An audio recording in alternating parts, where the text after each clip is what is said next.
je vous propose une série d'exercices qui constituent un DS d'entraînement. En 2011, sur les 9,61 milliards de tonnes de marchandises transportées dans le monde, 8,72 circulaient par voie maritime. On vous demande pour commencer, quelle est la part du transport maritime dans le trafic mondial? Alors ici, on n'a ni hausse ni baisse, on n'a donc pas affaire à des pourcentages d'évolution.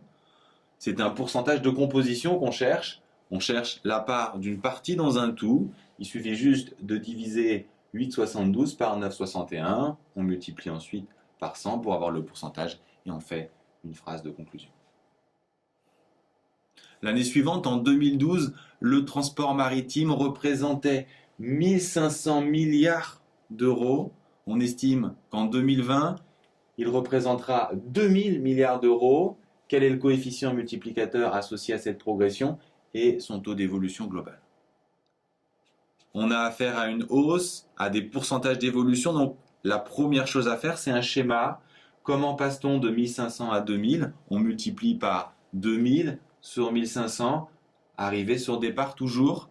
On fait l'application numérique qui nous donne le coefficient multiplicateur, 1,333, et donc le taux d'évolution est de plus 33,3%.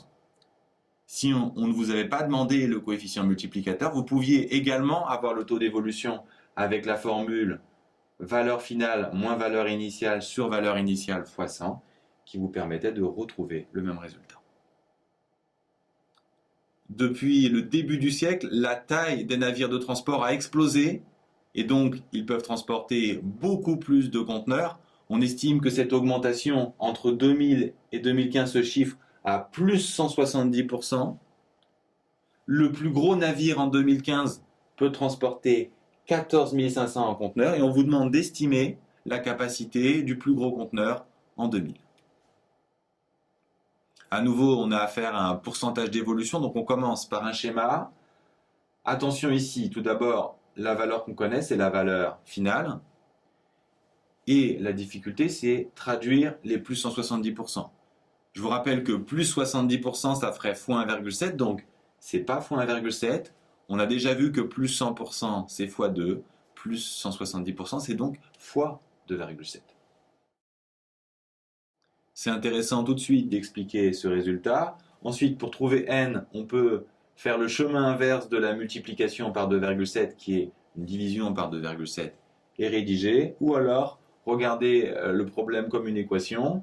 N fois 2,7 égale 14 500 et résoudre cette équation. Dernier exercice sur le transport des passagers. En 2016, on estime à 636 000 le nombre de Français qui ont fait une croisière et le taux d'évolution du nombre de passagers est de plus 12% en moyenne.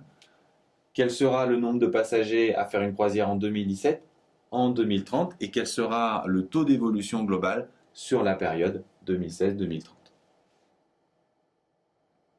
Pour le nombre de passagers en 2017, il n'y a pas de difficulté. On fait un schéma ici puisqu'on a un pourcentage d'évolution. Plus 12%, ça revient à multiplier par 1,12. Vous allez avoir un résultat avec des unités sur la calculatrice, mais vous allez arrondir en milliers et donner comme résultat 712 000, car votre donnée de départ était en milliers de passagers. Pour le nombre de passagers en 2030, on applique plusieurs fois de suite ce taux d'évolution de 12%, donc la multiplication de 1,12. Pour aller de 2016 à 2030, il faut l'appliquer 14 fois, donc il faut multiplier par 1,12 puissance 14. Vous faites l'application numérique. Et enfin, pour le taux d'évolution global, le plus simple peut-être, c'est d'appliquer la formule VF moins VI sur VI fois 100, et vous trouvez un taux de plus 389%.